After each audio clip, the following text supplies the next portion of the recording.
Hey guys, welcome to my channel game सीखो। So आज हम रीनीट के पेपर डिस्कस करेंगे और उसके साथ साथ कट ऑफ के बारे में भी कुछ डिस्कस करेंगे। सो बेसिकली हमारा फोकस होगा केमिस्ट्री पेपर के ऊपर।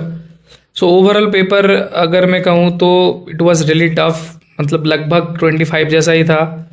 थोड़ा सा इजी था, बायो इजी कर दिया था इसलिए, मतलब 25 से थोड़ा इजी था पेपर बायो का। बाकी फिजिक्स पेपर टफ था और केमिस्ट्री भी टफ ही कहूँगा, मॉडरेट तो मैं बिल्कुल ही नहीं कहूँगा, क्योंकि 2025 में लगभग मान के चलो आप, ज़्यादा से ज़्यादा क्वेश्चन डायरेक्ट एनसीईआरटी बेस्ड था। इस साल एनसीईआरटी बेस्ड तो था पर कंसेप्चुअल बेस्ड था, इन डेप्थ आया था। मैंने 2025 का पेपर दिया था। My personal opinion chemistry was really tough. और फर्दर हम आगे जाके डिस्कस करेंगे। मैं यहाँ पे पूरा क्वेश्चन डिस्कस नहीं करने वाला। मैं बस यही बताऊंगा कि मैक्सिमम क्वेश्चन पीवाईक्यू बेस्ड था और एनसीईआरटी से आया था। आपको अच्छे से पीवाईक्यू एनालिसिस करना है और एनसीईआरटी को समझ के पढ़ना है, रटना नहीं है। सो पहला क्वेश्चन जो हमारा था वो ईटाड रिएक्शन है। अब ईटाड रिएक्शन में प्रोडक्ट पूछ लिया। अब इस प्रोडक्ट में ये प्रोडक्ट जो है वो कौन सा रिएक्शन से फिर से बनेगा वो पूछ लिया। अब पहला जो क्वेश्चन है वो क्वेश्चन आया था मणिपुर नीट में। अगर आपने मणिपुर का ये पीवाई को अगर सॉल्व किया होगा तो ये क्वेश्चन आपको ढंग से, मतलब नॉर्मली खटाक से आ जाएगा। अब अगला क्वेश्चन ये एनसीईआरटी से है। आपको मिल जाएगा एनसीईआरटी का, अगर एनसीईआरटी अगर देख लेंगे तो। और next question number 49। Question number 49 नया टाइप का क्वेश्चन था। यहाँ पे आपको डाटा पुट करना था LNA का, जो कि इंटरसेप्ट है। मतलब ऐसा, मतलब हार्ड तो नहीं कहूँगा पर थोड़ा न्यूमेरिकल बेस्ड था, तो हो जाता।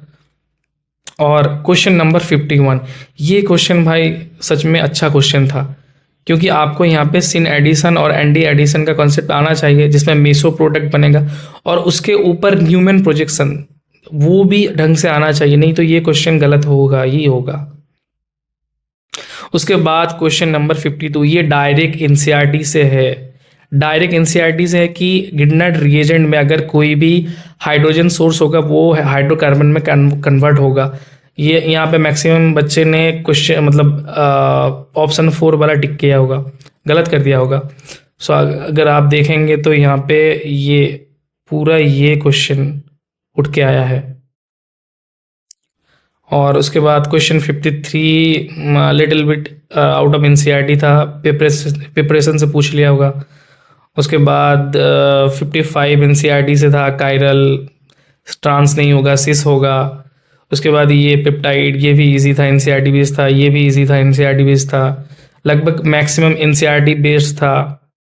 और ये question number 59, it was really good question, क्योंकि ये क्वेश्चन मैक्सिमम बच्चे ने इसको गलत किया होगा। बाकी बहुत अच्छा क्वेश्चन था और कंसेप्चुअल बेस्ड था। अगर आपको केमिस्ट्री में अच्छा मार्क्स स्कोर करना है ना, आपको ढंग से पढ़ना होगा अब, क्योंकि एनटीए जो कर रहा है ना 2027 में भी ये पेपर टफ ही बनाएगा, मुझे तो ऐसा ही लग रहा है।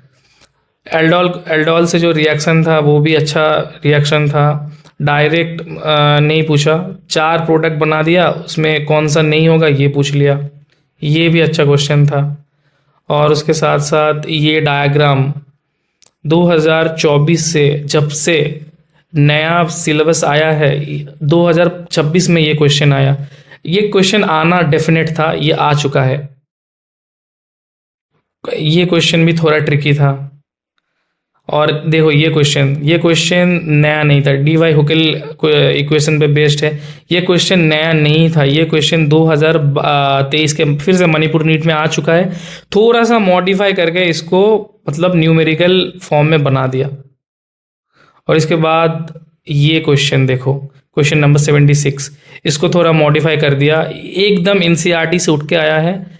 1,3 ब्यूटाडाइन, यहाँ पे हेप्ट 1,3 डाइन कर दिया, मतलब कॉन्जुगेटेड सिस्टम। इसके बाद क्वेश्चन नंबर 77, ये भी नीट 2026 में आ चुका है, नहीं सॉरी 2015 में आ चुका है।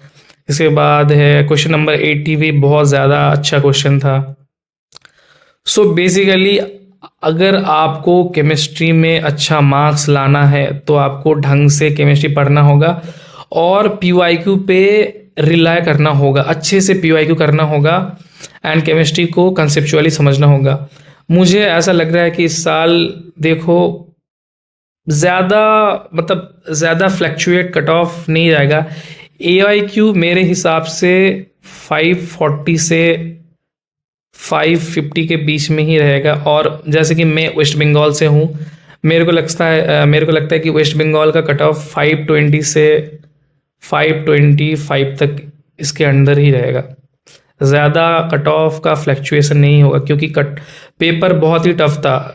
पेपर बहुत ही टफ था, कोई भी कुछ भी कह ले भाई, पेपर टफ था। सो जिसका 500 से कम आ रहा है और 510 आ रहा है, तो मेरे हिसाब से उनको प्रिपरेशन स्टार्ट कर देना चाहिए।